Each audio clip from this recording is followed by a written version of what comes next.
Mga idol, totoo nga ba na ang Magandang Gabi Bayan ang pinaka nakakatakot na palabas pagdating sa kwentong kababalaghan? Tara-tara po at alamin po natin, babalala mga idol, kung kayo po ay likas na matatakutin at kung ayaw nyo pong nakakarinig ng ganitong klaseng kwento, skip nyo na lang po ang videong ito, okay? Bago pa man magkaroon ng KMJS, merong isang programa o palabas na kung saan sikat na sikat noong taong 90s. At ito ang palabas na Magandang Gabi Bayan.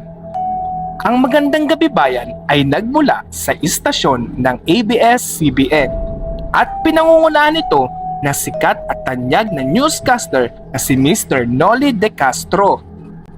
Ang Magandang Gabi Bayan din ay nagsimula noong ipalabas ang unang episode noong taong August 31, 1988. At ito naman po ay nagtapos noong December 31, 2005. Alam nyo ba mga idol na ang palabas ng Magandang Gabi Bayan ay sikat na sikat lalo na sa batang 90s? Kung batang 90s ka, talagang makaka-relate ka po sa content na ito. Sit back and relax at alamin po natin kung bakit sikat na sikat ang Magandang Gabi Bayan lalo na sa mga kwentong kababalaghan. Ang Magandang Gabi Bayan mga idol, parang lang din po yung KMJS o Rated K. Yung tipong meron pong isang tao na i-interviewin at ikwento po kung ano po yung meron about sa kanilang mga buhay, ganun.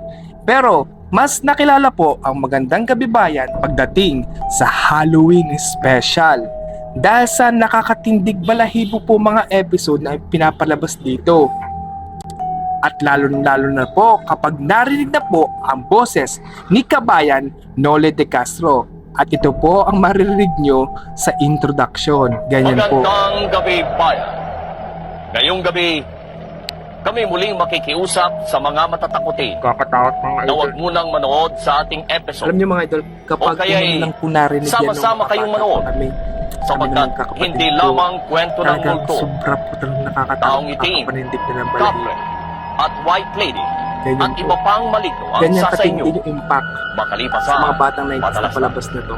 Ang isa mong mahal sa buhay na Diba? namatay Kakakilawod ay yung muling magpakita sa iyo. yung boss ni Kabayan. O naglalakad ka lang Share ko lang po mga idol. Nung kami po yung mga bata pa, talaga pong inaabangan po namin ang palabas ng Magandang Gabi Bayan, lalo na kapag sasapit na po ang Nobyembre at Halloween special.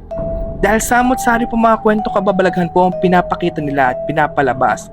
At pansin lang din po namin mga idol ha, ang pagpapalabas po nilang episode nila talaga pong iba-iba. Tsaka iba-iba po sila ng topic.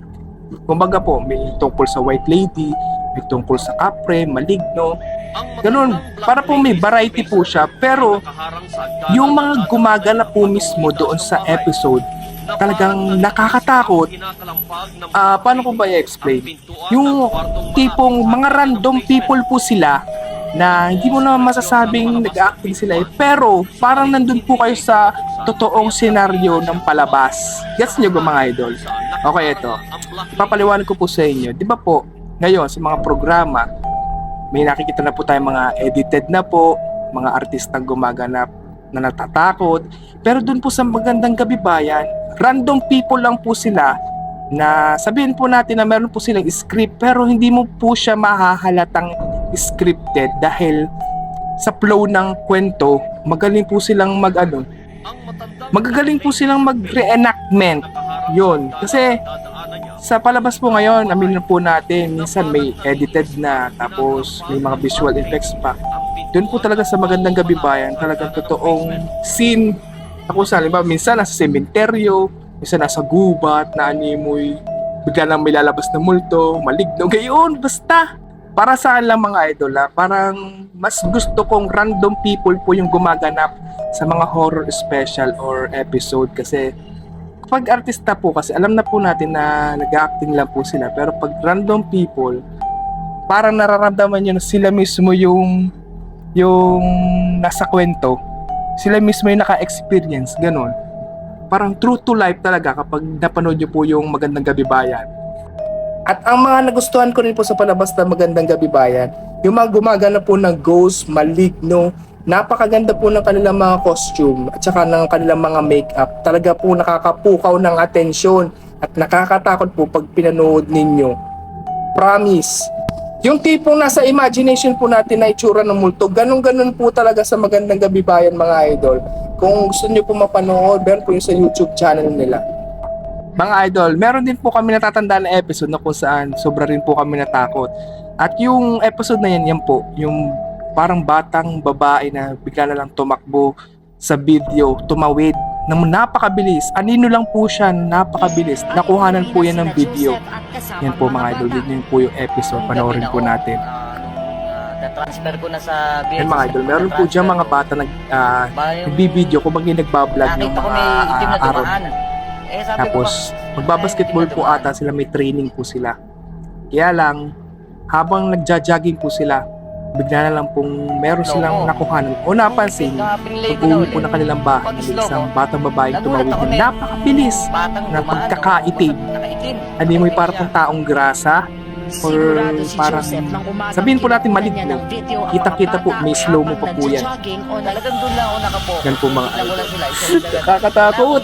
Talagang takot na takot po kami niyan, lalo na pag gabi nyo na po ito pinanood. Maraming batang 90s po makakarelate dito. Nakakatakot.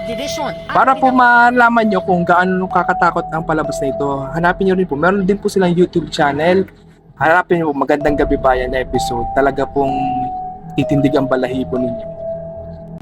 Pero kung kayo po ang tatanungin ko mga idol, lalo na kung kayo po ay batang 90s o nakapanood na po ng Magandang Gabi Bayan, ano po yung mga episode na hindi nyo makakalimutan?